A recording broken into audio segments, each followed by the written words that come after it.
The biggest change to reflect on is that 2012, 2013, most of our investor clients were asking us whether they needed to be in retail property at all. Obviously, they were concerned about the effects of retailing on the internet, whether retailers were going to need shops, and if they were going to need shops, were they going to need them in shopping centres or high streets or retail parks? Now, to a large extent, that debate has gone into the background a bit.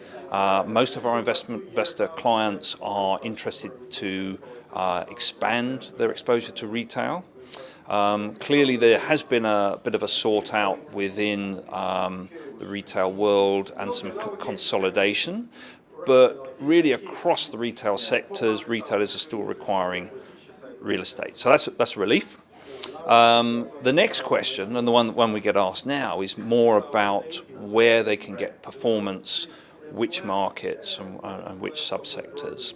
And when back in 2013 people were more defensive and they were very focused on the really prime defensive markets, particularly London, some of the German cities, now we've seen investors being much more adventurous.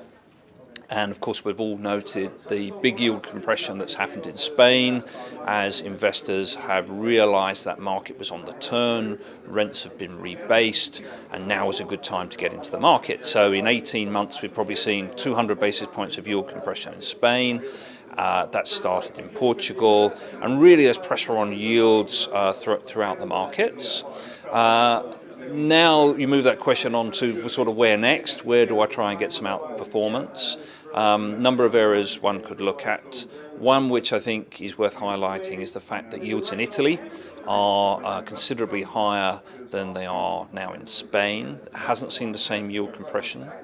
Yields are still well above where they were at the peak of the market for Italy.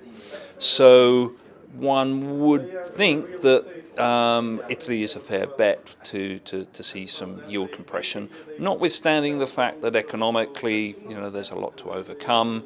I think the weight of money and the fact that Italy has never been overdeveloped for retail as well is some good fundamentals as to why you might invest there. And then, as you know, earlier today we talked quite a bit about the Nordics as well.